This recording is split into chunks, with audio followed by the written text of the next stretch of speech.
Qarabağ atı Azərbaycanın yaranış dastanı Dədə Qorqud dastanında o güneş renginde olan Qarabağ atları güneş vasitəsilə göydən Allah verir. Aslında Qarabağ atının rengi tutaq ki bir neçə renkdən ibarətdir də. Həm qızılı rengi var, həm limon sarısı. Belə bir renklərin hamısının qarşılığıdır. Mənim ən xoş gələn mesela limon sarısı atlardır. Atçılıq atlarını çıxartmaq üçün bütün kollektivimizlə bərabər öz evimizi, eşiyimizi qoyub o atların çıxması üçün əlimizdən gələn qədər, gücümüz qədər var gücümüzdə çalışmışıq.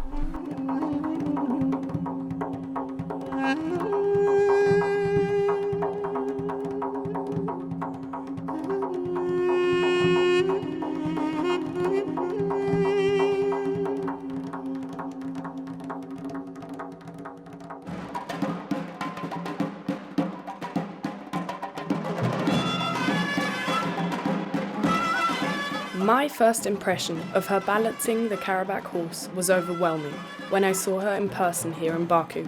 It was as if she herself had descended directly from the sun onto her horse.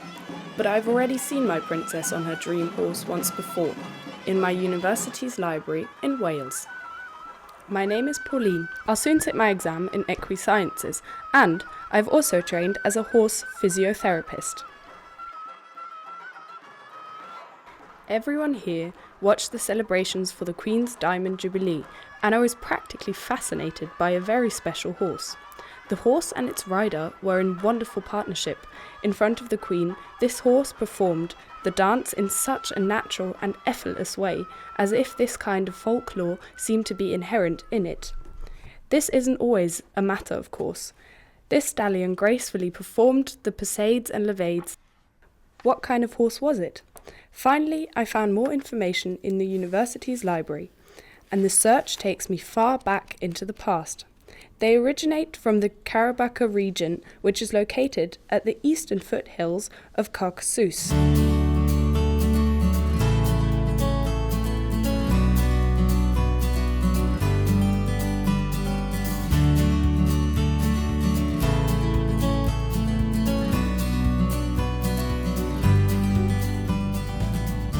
These Karabakh horses are a very old breed. Early explorers already described with great enthusiasm the golden horse they found in the Caucasus area. I am now driving to a gentleman who knows a lot more about all this. His knowledge comes from direct experience. Sir Michael Oswald has been the director of the Royal Studs for more than 30 years. He leads me into his salon. The interior is very elegant and very, very British, and so is the owner of the villa. I'm very impressed and a bit nervous too. How was it back then when the Queen was given the Karabakh stallion? I know not very much about the Karabakh horses, but I do know that two were brought over in 1956, two Karabakh stallions, and they were given to the Queen. One of them was extremely successful as a stallion standing at Windsor to breeding riding horses. Prince Philip, Duke of Edinburgh, rode a Karabakh horse for many years, and so did the Queen's guests staying at Windsor for the Royal Ascot race meeting, and they certainly proved extremely successful as riding horses, very good temperament, very strong, durable, and I would expect them to see them really become quite important in that role in the next few years. Indeed, the Queen is a great horse lover too. She was around my age when she was given a Karabakh horse as a present. And now, almost 60 years later, there's a Karabakh horse here with the Queen again. But at first, I have a short stopover with my horses before I'll visit my former professor at Aberystwyth University to hear much more about this issue.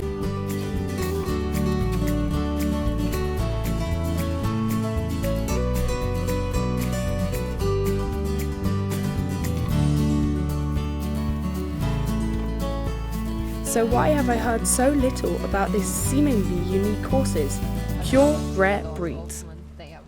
Mina Davies-Morell researches the physiological aspects of different horse breeds. She has published several books and rides horses herself. She is perfectly knowledgeable about horse breeding and local breeds such as Welsh ponies, as well as rare breeds from all over the world.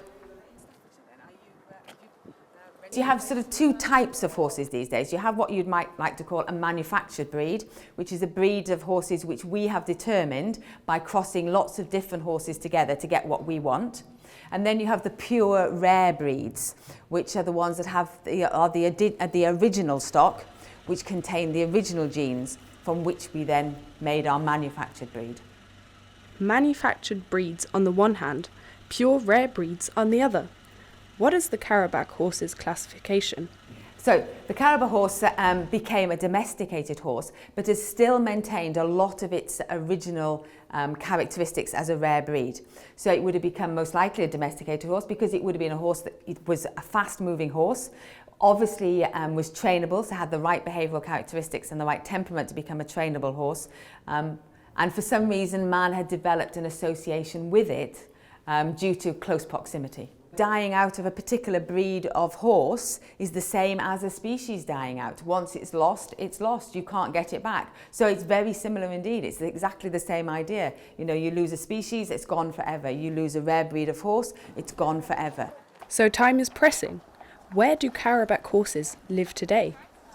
Azerbaijan is very important because it is the only place where you find the Karabakh horses, apart from a few minor studs that are around the world where horses have been taken from their original place, which is in Azerbaijan. Back at home, I have an infinite curiosity about these horses. And this leads me to Peter van der Goutken, a Swiss adventurer with riding experience in the Rocky Mountains, Mongolia, and of course in the Alps. His favourite horse? A Karabakh stallion.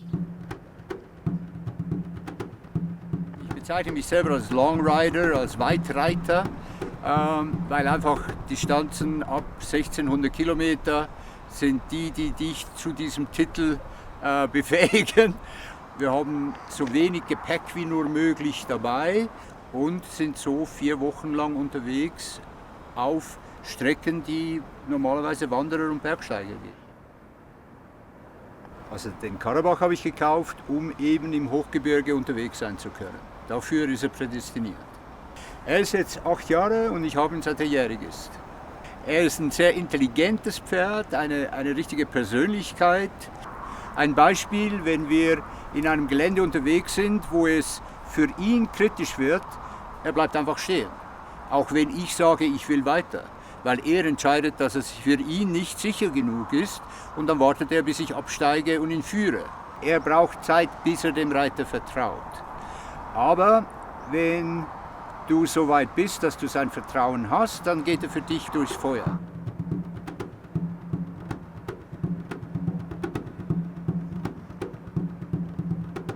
Ja, ein Beispiel dafür war, dass wir unterwegs waren in Graubünden und er auf einer Felsplatte gestanden ist und diese Felsplatte ist in den Berg runtergerutscht. Er hat sich von dieser Felsplatte in die Luft abgedrückt mit allen 4 Beinen, in der Luft gedreht und ist dort, wo die Felsplatte lag, wieder auf dem Boden gestanden, mit dem Kopf gegen den Berg, sodass er wieder hochklettern konnte, zurück auf den Pfad.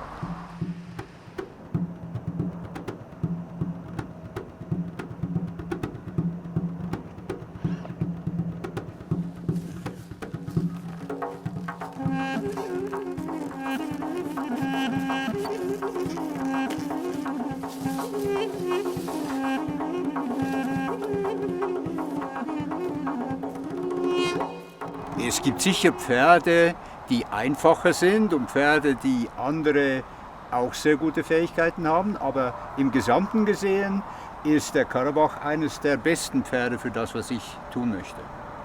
Trotzdem leben die natürlich noch ganz anders dort in Aserbaidschan als unsere Pferde hier. Die Bedingungen sind viel härter, die Lebensumstände sind viel härter, auch wenn die heute in der Ebene leben. Der wächst auf in einer Gegend, wo er trittsicher sein muss, sonst überlebt er nicht. Er wächst auf in einer Gegend, wo es nur karges Futter gibt, sonst überlebt er nicht. Er muss harte Hufe haben, sonst überlebt er nicht. Ich würde mir wünschen, dass es mehr Karabachen gäbe, weil es sind wirklich super Pferde. Ich würde hoffen, dass es gelingt, diese Rasse nach vorne zu bekommen und dann, dass mehr Leute die Gelegenheit hätten, mit diesen Pferden unterwegs zu sein.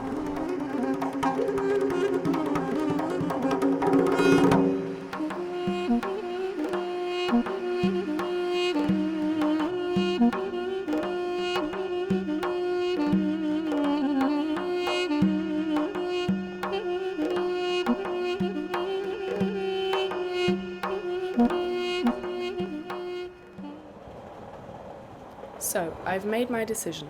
It's Azerbaijan I want to go to, and my thoughts are already on the road. It is 5,000 kilometers away, on the Caspian Sea, a different world for me.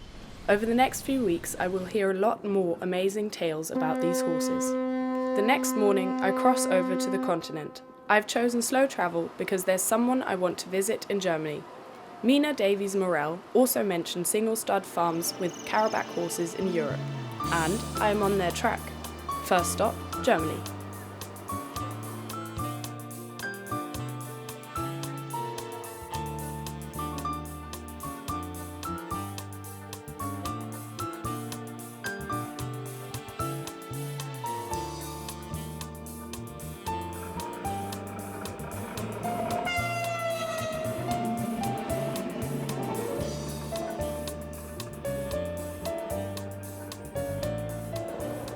I travel along the River Lahn to the Taunus.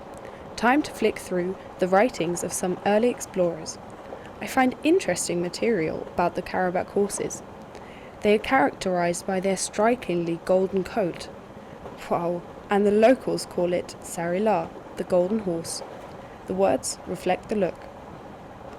Okay, this is going to be my expedition now. And here they are. The Karabakh horses I'm looking for. Verena Scholian is an experienced horse breeder, and one of the first things she told me about this breed is a very special thing, the additional gait known as tote. It is a rapid 4-beat ambling gait. The only horses in Europe with this considerable variation in style within the gait are the Icelandic horses. I've heard about it during my studies in equiscience, but I've never seen it before. Later on, Verena is going to show me a very rare document. Das ist das Stutbuch Nummer 1 von den Karabach-Pferden. Und ganz besonders interessant war halt auch, dass dort Karabachen abgebildet waren, die noch in den 40er Jahren in dem allerersten Gestüt dort eingesetzt wurden zur Zucht. Ein Aserbaidschaner in Tracht mit einem Pferd, das ebenfalls eingedeckt ist. Das wurde bei den aserbaidschanischen Pferden sehr oft gemacht, damit eben das Haarkleid möglichst dünn erhalten wird. Das hier ist der Karabach-Hengst Zaman. Der wurde 1956 von Khrushchev der englischen Königin geschenkt. Ah, von dem hat Sir Michael Oswald geredet und uns erzählt. Ist natürlich schade, dass der in Schwarz-Weiß hier abgebildet ist, denn der hat eine sehr schöne hellgoldene Farbe. Absolut tolles Pferd.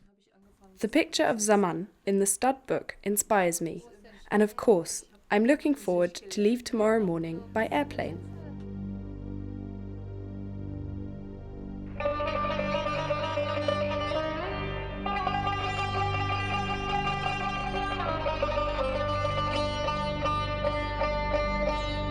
The next day, I get my first view of the Caucasus from the plain.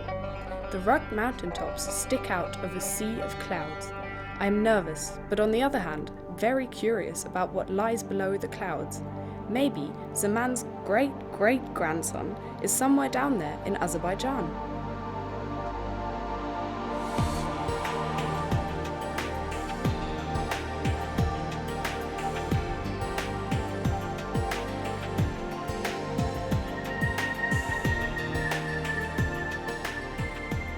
I arrive in Baku. My English doesn't help me a lot, but at least, hey, I can read the word taxi.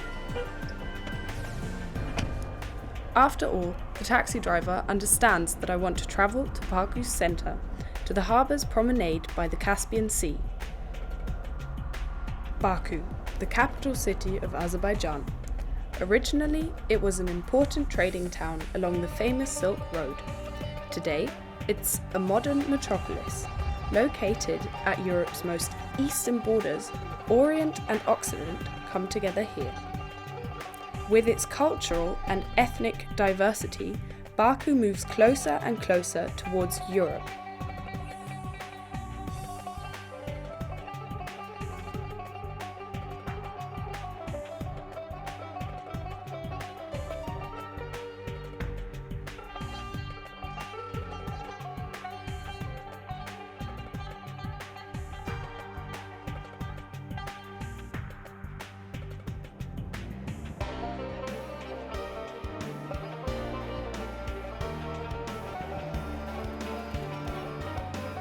Looking at the bay, it feels a little like sitting at Cardigan Bay in my Welsh university town.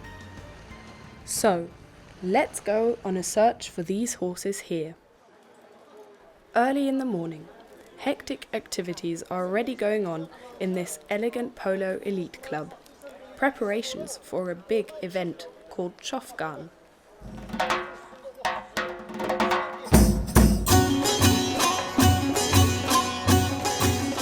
Chofgan has been around for thousands of years and is played with great enthusiasm in Azerbaijan still to this day.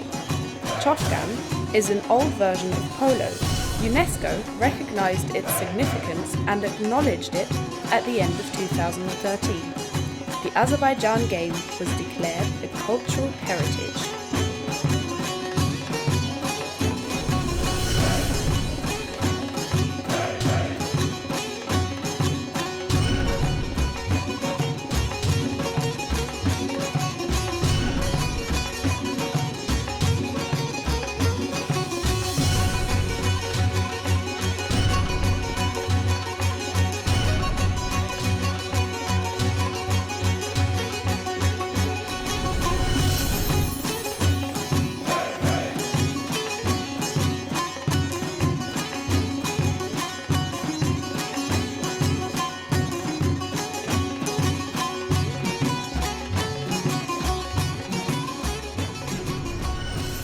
On the edge of the Chofgan Games, I meet up with Aliyev Chelili, the former Deputy Minister of Agriculture. He still remembers the horse called Zaman, although he was only 9 years old back then.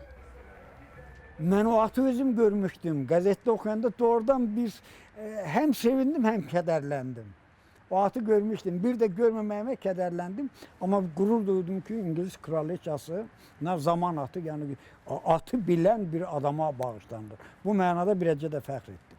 Amma birəcə də təəssüf etdim. O atla yaşayan insanlar həmişə xoşbəxt olarlar. In the past, riders allowed their horses to run free in nature for years, so that they could have their own experiences. Later, horse and rider form a proper unit in which they could completely rely on each other. Bax, indi mən atların gəzdim orada hamısını. O atların heç birisi mənim üstümə gəlmədi. Amma bu at mənim üstümə gəldi. Gələn kimi gəldi, mən onu sağalladım. Qarabağ atı bütün dünyanın minik atlarından bir keyfiyyət orasındadır ki, o son dərəcədə mehriban və sahibini duyur. Qarabağ atı Azərbaycanın mənəviyyatıdır. Qarabağ atı Azərbaycan xalqının inamıdır. Qarabağ atı Azərbaycan xalqının ümididir. Qarabağ atı Azərbaycanın ruhudur, ehtiqadıdır. At muraddır. Ona qovuşduqca biz gələcəyə muradımıza doğru gedirik.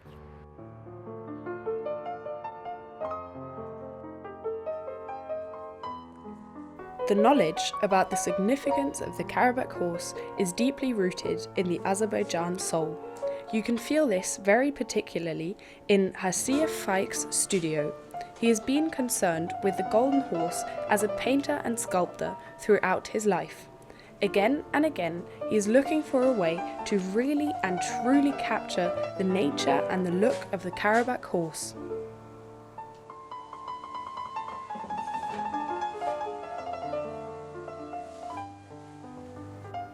Əlbəttə ki, məsələn, ən çətin yerlərin biri də hardasa bunun başıdır, burnu, profili. Elə bir ki, bu daha görürsün, bunların hamısı bir işləməlidir. əsas məsəl tutaq ki, bədən quruluşu olandan sonra mənim üçün ən çətin yer məsəl ki, onun döş qəfəsəsidir. Bu döş qəfəsini qoymaq həmişə müəyyən qədər, məsələn, mən istədiyim qədər olmur. Çatmamışıq, çünki çoxlu işləmək lazımdır da. Mənim üçün başqa bir atları bəlkə də işləmək daha hasaddır, nəinki Qarabağ atını. Çünki burada istəyirəm ki, həm səhv olmasın, həm də bir ideal variant kimi olsun. Qarabağ atlarının içində bir ideal forma. O da yəqin ki, haradasa çatma olmayan bir çətinlik var.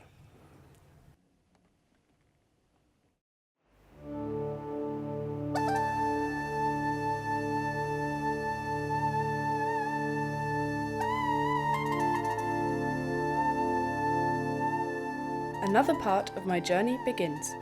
Where will I find the Karabakh horses? They surely didn't just fall out of the sun onto the earth, like Aliyev Chalili said. Or maybe they did.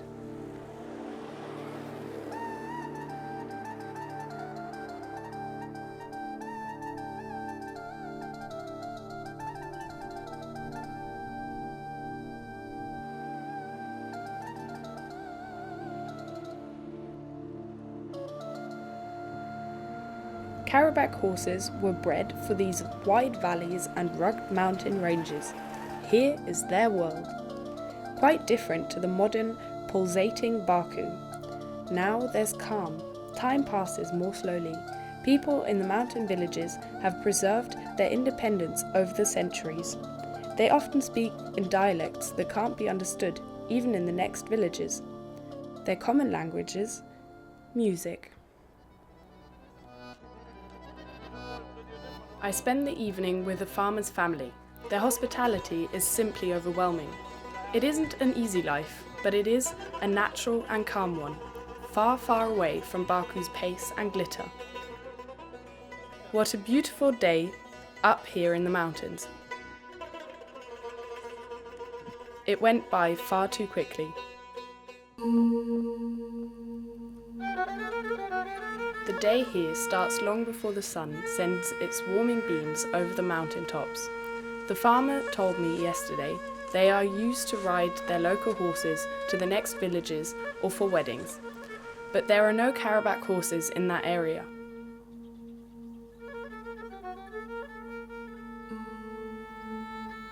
I enjoy my hot tea and watch and observe everything.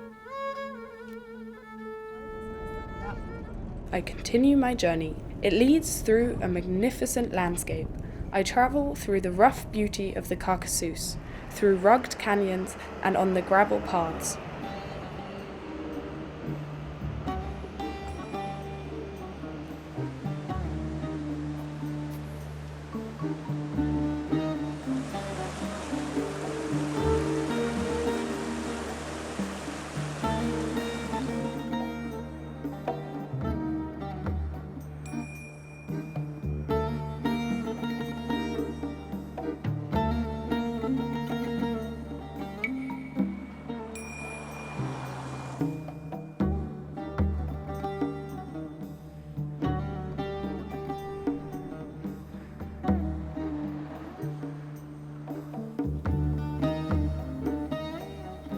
A horse grazes on a meadow.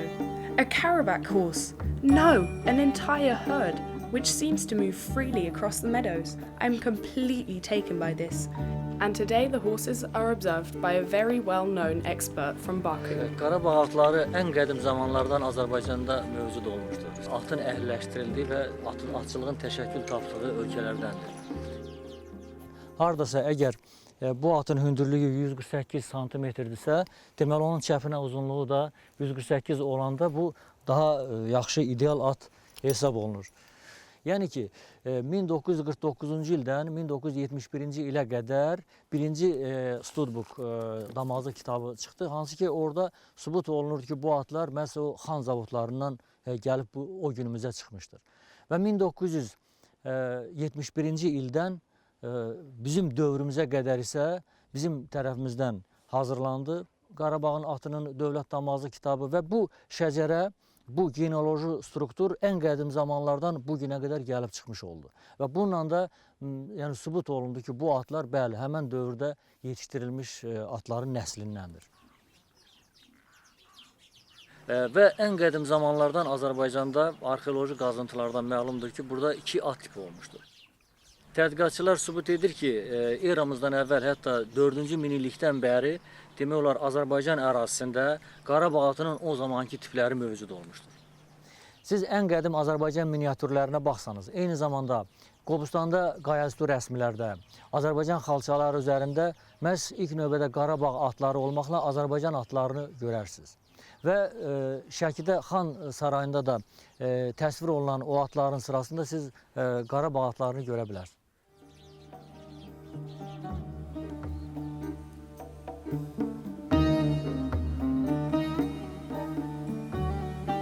Khandan Rajabli told me about this place and the splendor of the building.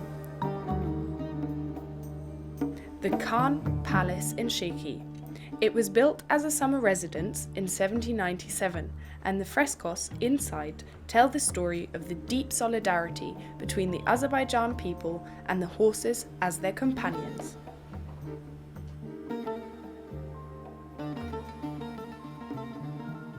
On 18-ci əsrdə sarayı inşa etmiş Ustad Abbasqulu sarayda bir çox miniatür döyüş səhnələri təsvir edib ki, bu döyüş səhnələrimizdə tariximizdə yer alan müxtəlif xalqlar, onların özlərinə məxsus atları da burada təsvir olunur. Çünki döyüşdə at igidin ən yaxın silahdaşı hesabı olunurdu. Eyni zamanda sülh müqavilələri zamanı at ən yaxşı hədiyyə, döyüşdə ən yaxşı qənimət idi.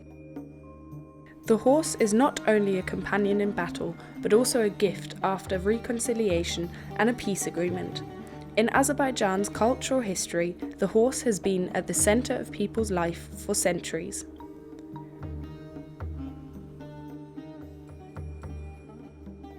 The Dede Gorgut is an old Azerbaijan story collection, and one story says, "Your lovely back can take one to his goal. I shall not call you horse, but brother, for you are even better than a brother. I say that I have work to do, O my comrade, who is better than a comrade."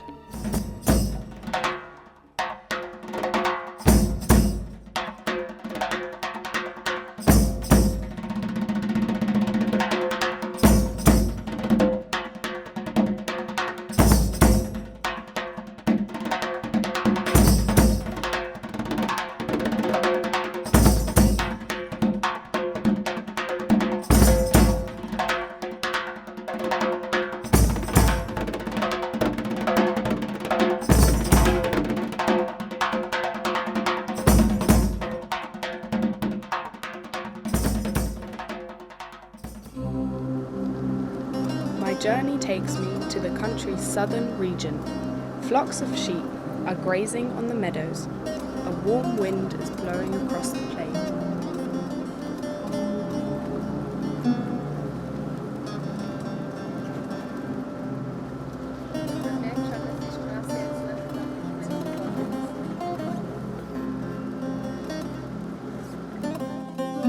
And suddenly, they're in front of me.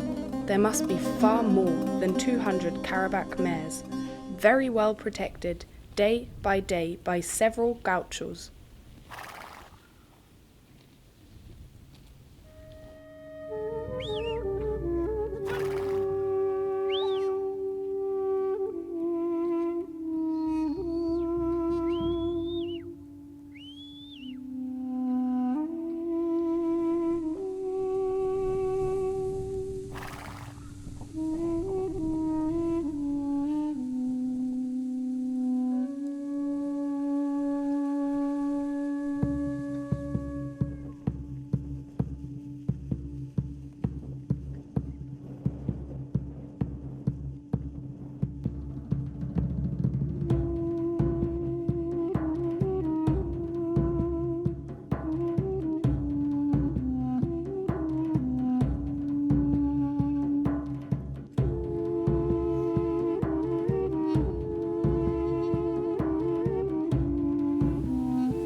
The extensive area has around 2,600 hectares and is located in the Agjabedi province. The stud farms managers have been noting down all the breeding activities and looking after the well-being of the horses since 1949. Beside the workers, there's Safa, 15 years old, the Karabakh horses and Safa and the Karabakh horses. They exist together. Safa lives with his parents and younger sister Layla near the stud farm. At night, he's at home, but during the day, he's with the horses. Every day. He loves the horses. I envy him somehow.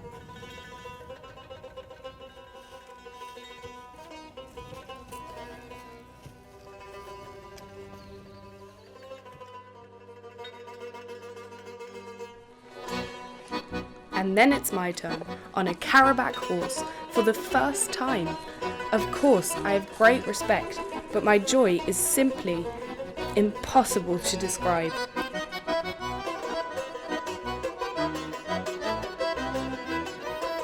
We're going to leave the corral for exploring the plains around.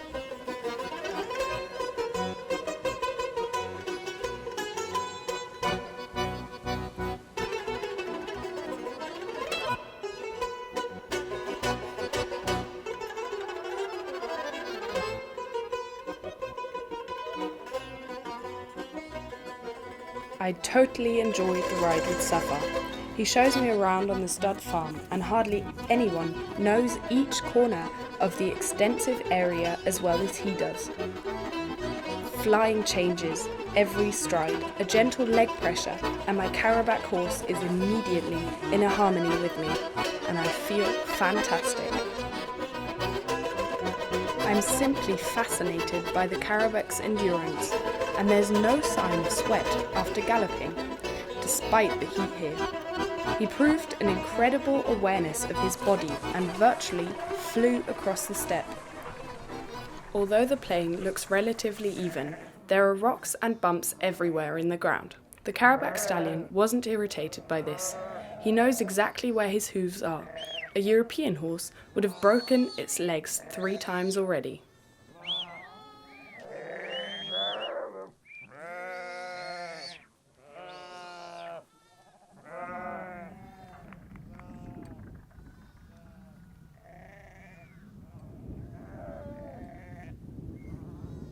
Still under the impression of my ride, I'm already looking forward to my meeting with Marif Husseinov, the stud farm's manager. I'm interested in what kind of feeling it is to be there for the horses and be responsible for them day after day. Bəli, mən öz işimdən zövq alıram, bir zootexnik kimi, ixtisasım bir seleksiyaçı damazlıq işinə baxan bir mütəxəssis kimi öz işimdən zövq alıram ona görə ki, hər ildə burada 40-45 bala alınır.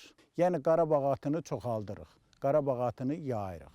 Dövlət tərəfindən bizim burada saxlanan atlara və itçilərə dövlət tərəfindən vəsait verilmir. Ancaq biz özümüz bu təsərrüfatda saxlanılan atlardan yaxşı atları satmaqla, başqa at sahibkarlara, ondan sonra hüquqi şəxslərə, fiziki şəxslərə satmaqla, burada istehsal olunan məhsullardan satılaraq itçilərə əmək haqqı vermək və o atları saxlamaq kimi istifadə olunur. Bu bina yeni ildə istifadəyə veriləcək. Qarabağ atları bunun içərisində yaşayacaq. The stables are really nice. The horses will be very happy here. Deməli, ondan sonra daha gözəl, daha da qəşəng atlar burada bəsləniləcək, yetişdiriləcək.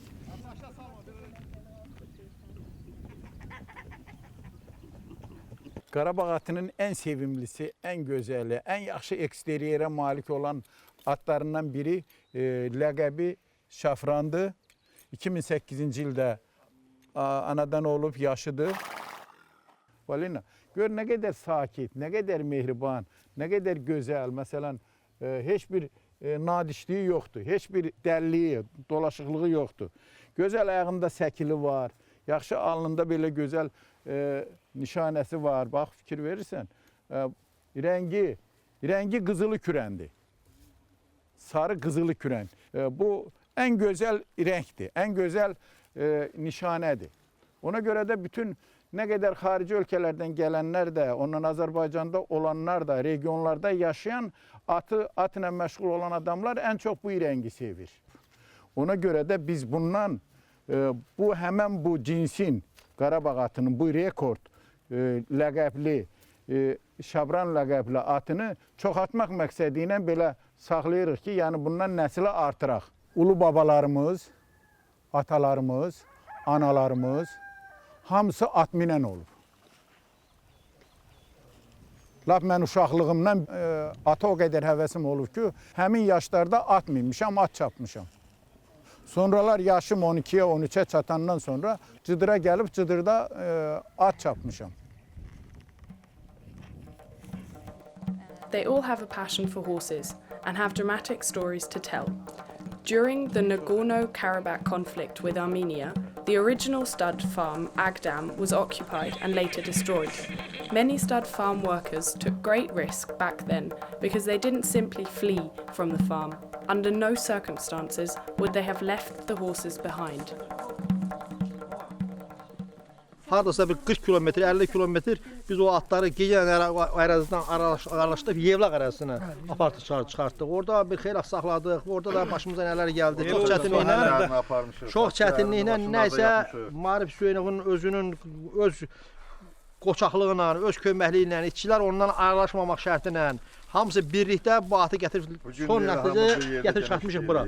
18 ildir, 17 ildir ki bu ərazidə Marif Hüseynovla birlikdə, həmən kollektivlə birlikdə, bu yoldaşlarla birlikdə, bu sürücülərlə birlikdə, bu ata baxanlarla birlikdə bu atı biz burada saxlayırıq, inkişaf elətdiririk. Bu gün bu atlarla məşğul oluruq. Yenə də bütün hər bir şeydən aralaşıb atlarla məşğul oluruq. Bütün işimiz, gücümüz atlardır bizim. Atçılıq atlarını çıxartmaq üçün bütün kollektivimizlə bərabər öz evimizi, eşiyimizi qoyub o atların çıxması üçün əlimizdən gələn qədər, gücümüz qədər, var gücümüzdə çalışmışıq. What a story! Now everything here seems very idyllic. The horses are grazing peacefully in the warm evening sun. Currently, there are around 300 mares and 3 stallions. The conditions here are actually unfamiliar to Karabakh horses. The managing director also confirms this. Summers here in the plain can be very hot, quite in contrast to the high altitude but no longer accessible Nagorno-Karabakh area. But still, Karabakh horses have found a new home here.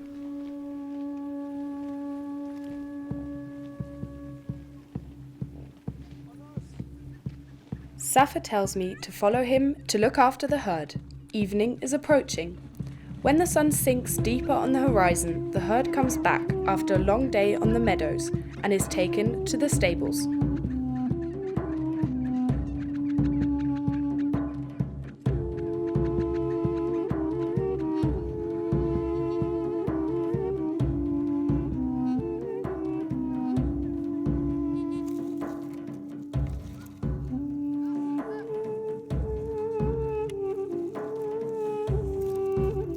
Free life, it seems, for the horses and for Safa. And this old saying comes to my mind again, that centuries ago, the Karabakh horses really just fell from the sun onto the earth, right here in Azerbaijan, right on this very place.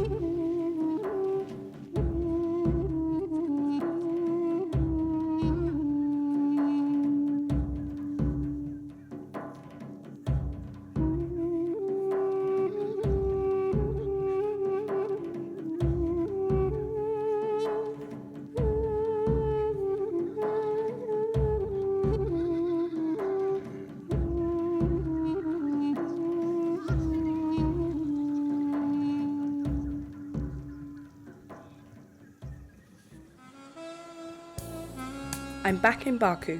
What a contrast this is after all the experiences from the past few days. A bit like in a different world. Yes, back in my world.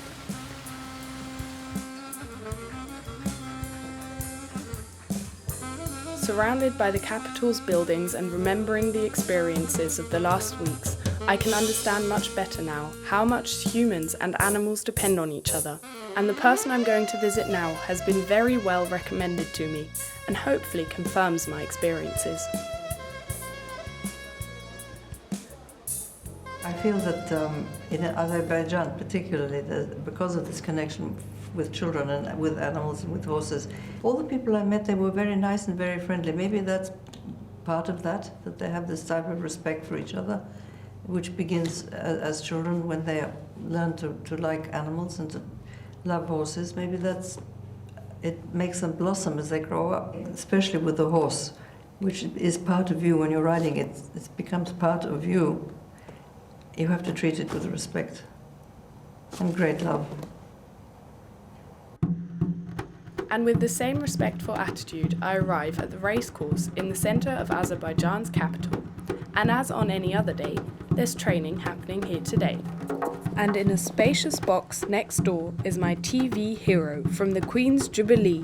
He has lured me all the way from England to Azerbaijan, Golden Boy II. He is so beautiful and glorious as he was during his appearance at Windsor Castle in 2012. In the breeding line, he is not Zaman's direct successor, but there is the same bloodline in the 5th stallion generation since 1952. That was also the reason for his journey from Azerbaijan to England. His testimonial to Her Majesty Queen Elizabeth II.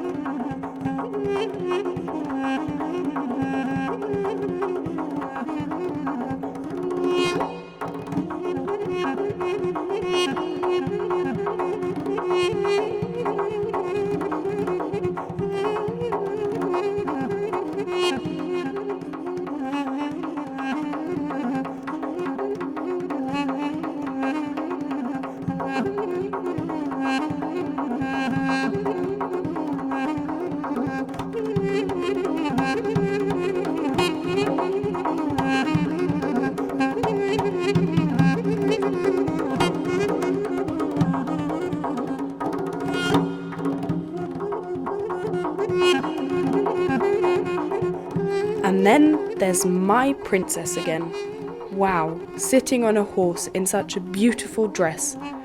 That would surely be something for Layla, Safar's little sister from the farm. Anyway, Safar, where will he be in a few years' time?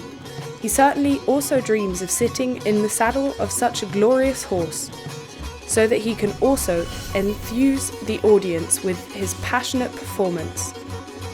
And I'm already looking forward to see them again in this arena, together with all these beautiful golden Karabakh horses.